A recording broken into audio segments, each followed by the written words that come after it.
अस्सलाम वालेकुम। आज के लेक्चर में हम डिस्कस करेंगे कि डिजिटल मार्केटिंग में ब्रांड पर्सोना क्या है और क्या रोल प्ले करता है और डिजिटल मार्केटिंग में हम उसको कैसे यूज़ कर सकते हैं अपनी ब्रांडिंग के लिए। तो सबसे पहले हम डिस्कस करते हैं what is a brand persona. Brand persona basically आप एक ब्रांड की पर्टिकुलर पर्सनैलिटी ट्रेट्स को आप कह सकते हैं कि ब्रांड पर्सोना जो है बेसिकली वो एक कलेक्शन ऑफ पर्सनैलिटी ट्रेट्स हैं, कुछ एटीट्यूड्स हैं या कुछ वैल्यूज़ हैं जो कि आपका ब्रांड जो है वो डिपिक्ट करता है किसी पर्टिकुलर यूज़र में। अब जो ब्रांड पर्सोना है वो कोई पर्सन भी हो सकता है, वो कोई कैरेक्टर भी हो सकता है, कोई मैस्केट हो सकता है, कोई आइडिया हो सकता है, कोई एक स्केच जो है वो हो सकता है। अब ये जो ब्रांड पर्सोना होता है ये किसी भी ब्रांड को एक फेस प्रोवाइड करता है अलॉन्ग विद अ वॉइस और कुछ वैल्यूज़ जो कि उसके यूज़र्स के साथ अलाइंड होते हैं। अब इसमें ये होता है कि ब्रांड पर्सोना के लिए हम किसी भी ब्रांड के सबसे पहले तो एट्रीब्यूट्स लेते हैं कि वो ब्रांड क्या है। वो ब्रांड कोई कोल्ड ड्रिंक है, वो ब्रांड कोई फ़ास्ट फूड है, वो ब्रांड कोई फैब्रिक का है, गारमेंट्स का है, फ़ैशन है, कौन सा ब्रांड है। और फिर उसके हिसाब से हम एक पर्सनालिटी स्केच बनाते हैं कि उसका जो यूज़र होगा वो किस किस ट्रेट्स का मालिक होगा। ये जानना बहुत ज़रूरी है या ये स्केच ड्रा करना बहुत ज़रूरी है किसी भी ब्रांड के लिए। यानी इसका मतलब है कि एक बहुत बड़ी पॉपुलेशन है और उसमें से आपने चुन चुन के वो लोग टारगेट करने हैं, वो लोग देखने हैं, उन लोगों को एनालाइज करना है जो कि आपकी ब्रांड की पर्सनैलिटी के साथ बेस्ट मैच होते हैं। और ये बेस्ट मैच जो है वो करना बहुत ज़रूरी होता है। अब जो ब्रांड पर्सोना होता है ये इसके लिए पहले तो आपको ब्रांड के अपने जो पर्सनालिटी ट्रेट्स होते हैं वो डिटरमिन करते हैं। कुछ ब्रांड कॉम्पिटेंस को शो करते हैं, कुछ एक्साइटमेंट को, कुछ सिंसियरिटी को, कुछ सोफिस्टिकेशन को और कुछ डिफरेंट ट्रेट्स जो हैं वो शो करते हैं। तो ब्रांड पर्सोना जो है वो क्यों ज़रूरी है, यानी आप अपने ब्रांड के लिए एक पर्टिकुलर स्केच किसी भी पर्सनालिटी की फॉर्म में क्यों बनाते हैं। एक तो ये है कि ये आपके ब्रांड की आइडेंटिटी होती है, यानी आपके ब्रांड को ये शो करता है, उसका क्लियर उसकी आइडेंटिटी बन जाता है। दूसरा ये है कि आपके ब्रांड को बहुत यूनिक बनाता है। फॉर एग्जांपल एप्पल के जो ब्रांड पर्सोना है वो सैमसंग के ब्रांड पर्सोना से डिफरेंट होगा। तो एप्पल वालों का एक अपना ब्रांड पर्सोना है और सैमसंग वालों का अपना है। तो इस तरह से एप्पल और जो सैमसंग है उनके यूज़र्स में डिफरेंस आ जाता है।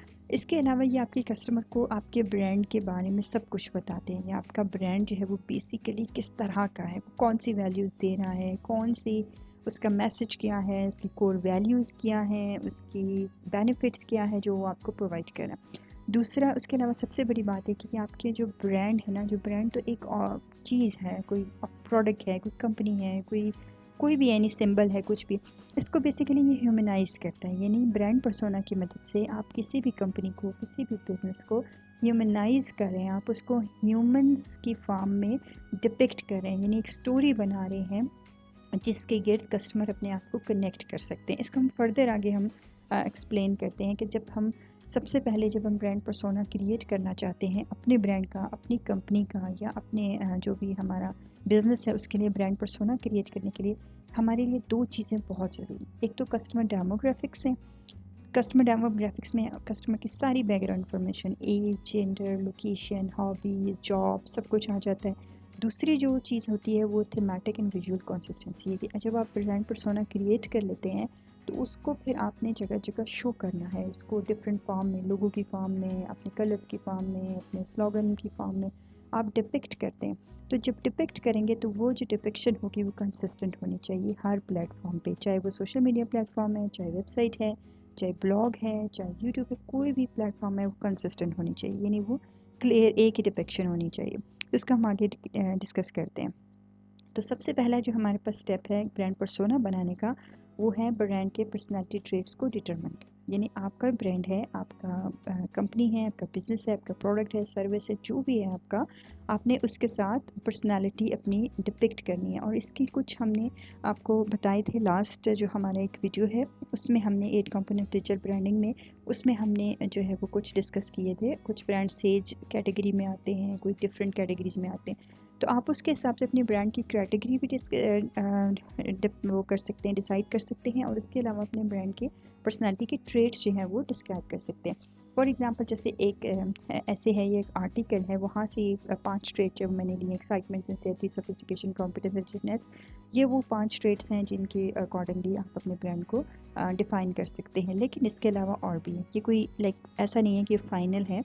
बहुत से डिफरेंट आर्टिकल्स में, डिफरेंट रिसर्च स्टडीज़ में आपको डिफरेंट ट्रेट्स मिलेंगे और आप उनके अकॉर्डिंगली अपने ब्रांड को कैटेगराइज कर सकते हैं।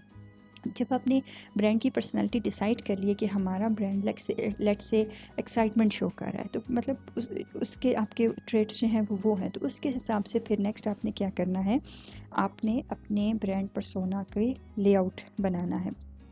लेआउट बनाने के लिए सबसे पहले आपने अपने पर्सोना का नाम सोचना है, और ये नाम बिल्कुल रियल लाइफ नाम होना चाहिए, जैसे आपके फ्रेंड्स के नेम होते हैं, और इसमें ह्यूमन नेम होते हैं। इसकी वजह ये होती है कि हमें ये आसानी से याद रह जाते हैं। अगर मिस्टर एक्स वाई एंड जी करेंगे तो ये तो एक बहुत कॉमन है और हर ब्रांड के ये होता है, तो इससे बेहतर है कि आप प्रॉपर अपने ब्रांड के पर्सोना को एक नाम दे दें अपना, क्योंकि आपने कैरेक्टर क्रिएट करना है तो नाम देते। जैसे बिल्कुल ऐसी है जैसे नॉवल में आप स्टोरी में आप एक कैरेक्टर स्केच करते हैं, हीरो का हो गया, विलन का हो गया, किसी फ्रेंड का हो गया, कोई रिलेटिव हो गया, आप उसको नाम भी देते हैं और उसके ट्रेट्स बताते हैं। पर्सोना नेम के बाद आपने ब्रांड का फेस बनाना है। फेस का मतलब है इसकी पिक्चर आपने लाजमी चूज़ करनी है, क्योंकि हमने उसको ना एक लुक देनी है, वो लुक भी आसानी होती है याद रखने के लिए। और दूसरी बात यह है कि लुक की बेस पे आप अपने लोगों को उसके साथ अलाइन कर सकते हैं।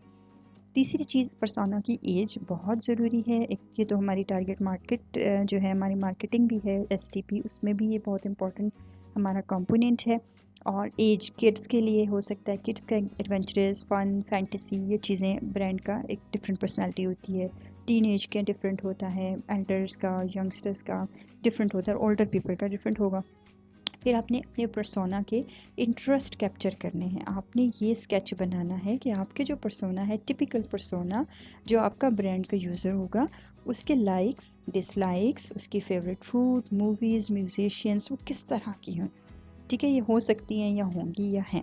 फिर आपने उसकी बेस पे बायो बनानी है, उसकी पूरी समरी बना लेनी है, उसकी लाइफ स्टोरी बना लेनी है। फॉर एग्ज़ाम्पल हमारे पास एक स्केच है मिया का। मिया है एक ऐसी फीमेल है जो कि वर्किंग मॉम है, उसकी एज 35 है, मैरिड है, 2 किड्स हैं, और उसकी जॉब जो है वो एचआर की जॉब है, एचआर प्रोफेशनल है।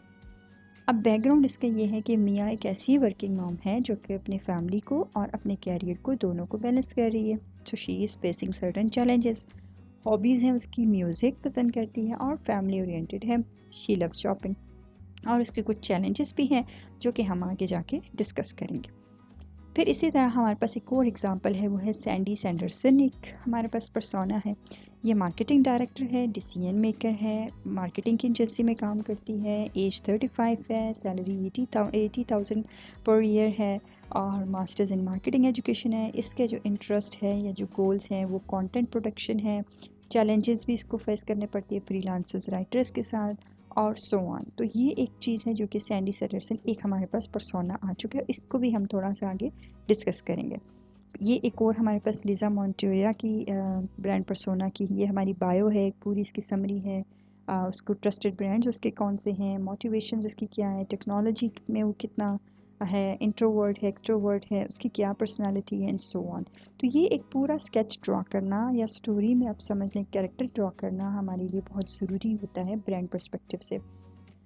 जब हमने ये सारी चीज़ें जो है वो ड्रॉ कर ली हैं, डिसाइड कर ली हैं कि हमारा ये ब्रांड पर्सोना आ चुका है, तो उसके बाद हमने क्या करना है, हमने एक थीम बनाना है अपने ब्रांड का। उस थीम में हमने कलर्स ऐड करने हैं, हमने कोई इमेज ऐड करना है, कोई कैरेक्टर, जो भी आप चाहते हैं, क्योंकि वो आपके लोगों में भी आएगा। अगर आपने यूट्यूब पे चैनल बनाना है तो वहाँ पे बैनर इमेज आएगा, अगर आपने फेसबुक पे बनाया तो वहाँ पे कवर फ़ोटो आएगा।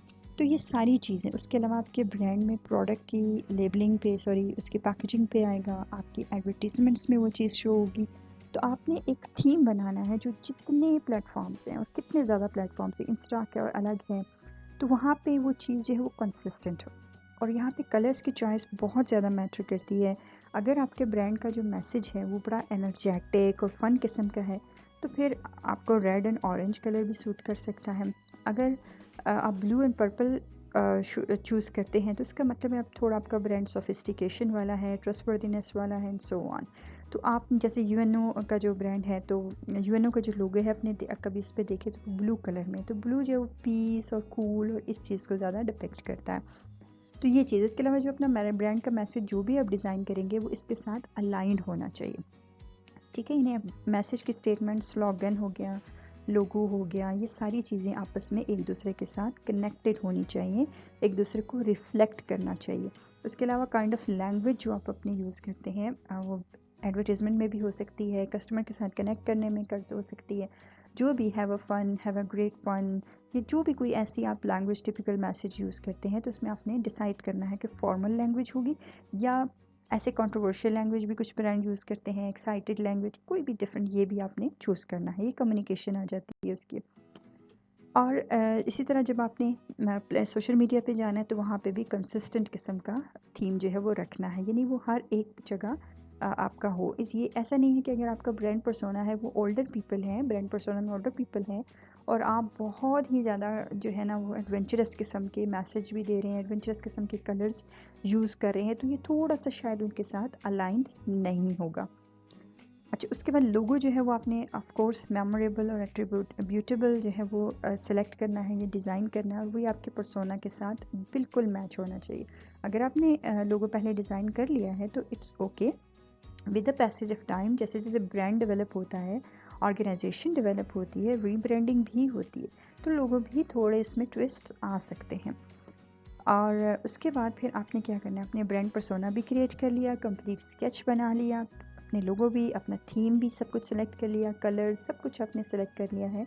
तो अब आपने क्या करना है, आपने पर्सोना को यूज़ करना है to connect with the audience. अब ऑडियंस के साथ आप कैसे कनेक्ट करेंगे और ब्रांड पर्सोना से हम कैसे कर सकते हैं, इसको हम एक एग्जाम्पल से समझते हैं। ये वो एग्जाम्पल है एथलेटिक एनी की, और इसका जो पर्सोना है इसमें देखें आप, फीमेल है, एज 36, शॉप असिस्टेंट, पैशन इसका फिटनेस है। यहाँ पे अगर आपको नज़र आए तो यहाँ पे हमने शो किया हुआ है कि any is a working mother. तो एनी वर्किंग मदर है, इसका क्या मतलब है, इसको हम डिजिटल मार्केटिंग में कैसे यूज़ कर सकते हैं। इसका मतलब है कि इसका ये जो स्टेटस है मदर ऑफ़ टू का, इसका मतलब है कि इसके पास टाइम बहुत शॉर्ट होता है, ये ज़्यादा फ्री नहीं होती है, because she is highly occupied with her kids. So हमने जो भी मैसेज डिज़ाइन करना है वो टू द पॉइंट डिज़ाइन करना है, ठीक है, क्योंकि इसके पास ज़्यादा टाइम नहीं होगा, ये क्विक वीडियो देखेगी, ये शॉर्ट वीडियोस देखेगी, ये short message, short add, short कोई भी चीज़ है वो शॉर्ट ये पसंद करेगी। उसके अलावा ये एक्सट्रोवर्ट है, इसका मतलब है ये सोशिएबल है, पार्टीज़ अटेंड करती है, लाइक गैदरिंग्स में जाना चाहती है, उसके शौकीन है। इसके अलावा यहाँ पे शॉप असिस्टेंट है, ये इसकी जॉब है, इसका मतलब है हमें इससे ये पता चलता है कि हम इसको कैसे कांटेक्ट कर सकते हैं, हम इसको कैसे बात कर सकते हैं, इसे कैसे कम्युनिकेट कर सकते हैं। यहाँ पे उसके लिबरल पॉलिटिकल व्यूज़ और ये कुछ इसका और जो इन्फॉर्मेशन है वो हमें बताती है। चूँकि ये पॉलिटिकल व्यूज़ में बड़ी लिबरल है, तो हम मैसेज की जो टोन है वो कैसे कर सकते हैं और हम इसके जो ट्रस्ट है उसको कैसे गेन कर सकते हैं, तो हमें मैसेजेस जो है उसके अराउंड में डिज़ाइन करने होंगे। उसके बाद फिर हमें बाकी इसके जो पैशंस हैं या कॉमेडी फिल्म्स या जो बाकी चीज़ें हैं, उससे हमें ये पता चलता है कि हम इसको कहाँ पे ढूंढ सकते हैं या वो किन किन चीज़ों में इंगेज हो सकती है ऑनलाइन। फॉर एग्जांपल वो कुछ, अगर ये पैशनेट इन्वायरमेंटलिस्ट है तो इसका मतलब है कि ये इन्वायरमेंट रिलेटेड ब्लॉग्स हो सकता है देखती हो, इन्वायरमेंट रिलेटेड पेज जो है वो कर सकते हो सकता है हम कोई ऐसा मैसेज डिज़ाइन कर लें जो इन्वायरमेंट को भी प्रमोट करता हो या कोई ऐसा, तो ये इसकी अटेंशन को ज़्यादा आसानी से ग्रैब कर सकता है। तो इससे क्या होता है कि इस पर्सनालिटी से हमें पता चल रहा है कि हम अपने मार्केटिंग मैसेजेस को कैसे डिज़ाइन कर सकते हैं, हमारे सामने ये सारा स्केच मौजूद है। इसी की एग्जांपल अगर हम लेते हैं दूसरी, जो ऑलरेडी मैंने आपको बताया था कि वर्किंग मम्मी है, जिसको हम आगे डिस्कस करेंगे। ये जो मिया की जो ब्रांड पर्सोना है, यहाँ पे अगर हम इसकी हॉबीज़ में जाएं तो ये she loves music and spending time with her family and she loves shopping. Shopping ये पसंद करती है, लेकिन चैलेंज है इसका। चैलेंज क्या है कि she finds it difficult to find comfortable working clothes, क्योंकि ये वर्किंग मॉम है, ये लाइक ऑफिस में जॉब करती है, मदर भी है, इसके पास टाइम कम होता है। शॉपिंग इसको पसंद है, मीन्स ये क्लोथिंग वगैरह फ्रीक्वेंटली ये ख़रीदती होगी। लेकिन इसको चाहिए, चैलेंज इसका ये है कि इसको कंफर्टेबल वर्किंग क्लोथ्स चाहिए, यानी ऐसे क्लोथ्स चाहिए जो सम टाइम किड्स के साथ घर पे भी लाइक वो उसके लिए आसान हो और वर्क प्लेस पे भी बहुत ज़्यादा आसान हो। How can we help? इसका मतलब है हम इसको हेल्प कर सकते हैं कि introduce her to a new work friendly clothing line. हमारे पास कोई ऐसा क्लोथिंग लाइन आ चुकी है जो कि इसकी जो चैलेंजेस हैं इसकी नीड्स को फुलफ़िल कर रही हैं, तो हम इसको इंट्रोड्यूस कर सकते हैं। अब यहाँ पे हमारे पास डिफरेंट चैनल्स आ सकते हैं सोशल मीडिया चैनल्स में, फेसबुक, इंस्टाग्राम, यूट्यूब, इनके थ्रू हम अपने आप को जो है वो प्रमोट कर सकते हैं। प्रॉबेबली ये फेसबुक पे होगी, प्रॉबेबली ये इंस्टा पे होगी, बिकॉज शी लव्स शॉपिंग। उसके बाद हम अपनी एडवर्टीज़मेंट में सर्टेन कीवर्ड्स ऐड कर सकते हैं। अब यहाँ पे अगर आप देखें राइट साइड पे, तो मैंने ये सर्च किया है comfortable clothes for working moms, तो उसके रिज़ल्ट में मेरे पास बहुत से ऑफ कोर्स सर्चेस आई हैं, जिनमें से देखें ये कुछ जो है वो आइडियाज़ आए हैं। तो प्रॉबेबली वो इन व्लॉग्स को देखती होगी, प्रॉबेबली वो इनको एक्सप्लोर करती होगी, तो हम इन व्लॉग्स के पे भी अपनी एडवर्टीज़मेंट्स को प्लेस कर सकते हैं और हम अपने एडवर्टीज़मेंट के जो टाइटल डिस्क्रिप्शन में वो कीवर्ड्स डाल सकते हैं जो कि ये सर्च करती होगी। Comfortable clothes for working moms ये भी एक कीवर्ड है जो कि हम ऐड इसमें डाल सकते हैं। तो ये एक हमारे पास पर्सोना की मदद से हमारे पास ये सारी स्ट्रेटजी डिज़ाइन हो रही है।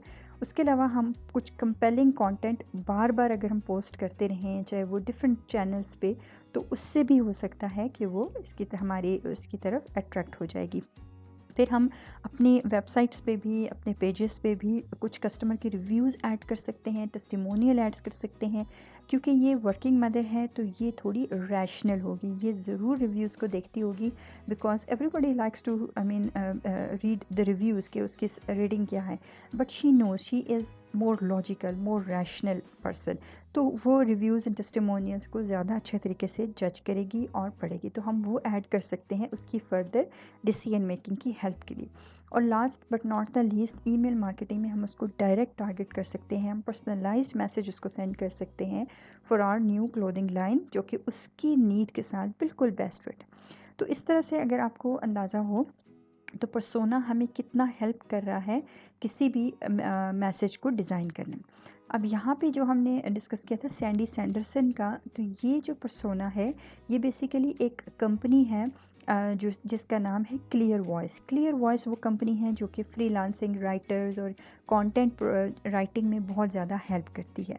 तो ये जो पर्सोना था उसका, चूँकि वो कंटेंट राइटिंग की कंपनी है, तो उसका जो पर्सोना है वो ऐसा पर्सन है जो कि ऑलरेडी क्या कर रही है, मार्केटिंग में है, मार्केटिंग इंडस्ट्री में है, मार्केटिंग डायरेक्टर है, और उसका जो गोल है वो बेसिकली ये है कि वो कंटेंट प्रोडक्शन को अपनी इंक्रीज़ करे, क्योंकि उसकी क्लाइंट बेस इंक्रीज़ हो रही है उसकी कंपनी की, तो वो उसके लिहाज से अपना कंटेंट प्रोडक्शन जो है वो इंक्रीज़ करना चाह रही है। लेकिन उसको चैलेंज ये आ रहा है कि उसको फ्रीलांस जो राइटर्स हैं वो उसमें बहुत टाइम लगता है, उसको सेलेक्ट करने में, चूज़ करने में, उनके साथ नेगोशिएट करने में। तो अब ये जो कंपनी है क्लियर वॉइस, ये सर्विसेज प्रोवाइड करती है, तो ये उस सैंडी को टारगेट कर सकती है, उसको कांटेक्ट कर सकती है और उसको एफिशिएंट और एक्सपीरियंस किस्म के राइटर्स जो है वो प्रोवाइड कर सकती है। अब इसके लिए चूँकि इसको चैलेंज होता है टाइम सेव करने में, टाइम मैनेज करने का बहुत है, तो क्लियर वॉइस जो है कंपनी है, ये अपने मैसेजेस में इसको प्रमोट कर सकती है इस बेनिफिट को कि आप अपना टाइम कैसे सेव कर सकते हैं सर्च एफर्ट्स में। यानी आपको ज़रूरत नहीं है सर्च करने की, हमारे प्लेटफॉर्म पे सारे राइटर्स, हर किस्म के राइटर्स अवेलेबल हैं, हम आपके बिहाफ पे नेगोशिएट भी करेंगे, हम आपके बिहाफ पे डील भी करेंगे। तो इस तरह से क्या होता है, एक ब्रांड का जो पर्सोना है वो कंपनी को हेल्प करता है बहुत ज़्यादा डिफाइंड करने में कि हम उनको कैसे कैसे कांटेक्ट कर सकते हैं। और स्पेशली डिजिटल एरा में, डिजिटल मार्केटिंग में ब्रांड पर्सोना के बगैर इवन आपकी एसईओ भी पॉसिबल नहीं होती है या सक्सेसफुल नहीं होती है। आपको अपनी एसईओ के लिए भी ब्रांड पर्सोना को क्रिएट करना पड़ता है। आई होप कि आज का लेक्चर आपको पसंद आया होगा और आपको समझ आई गई। If you have any questions तो please do post in comments, और प्लीज़ फीडबैक भी दीजिए, सब्सक्राइब भी कीजिए एंड इसको शेयर भी कीजिए। Thank you so much.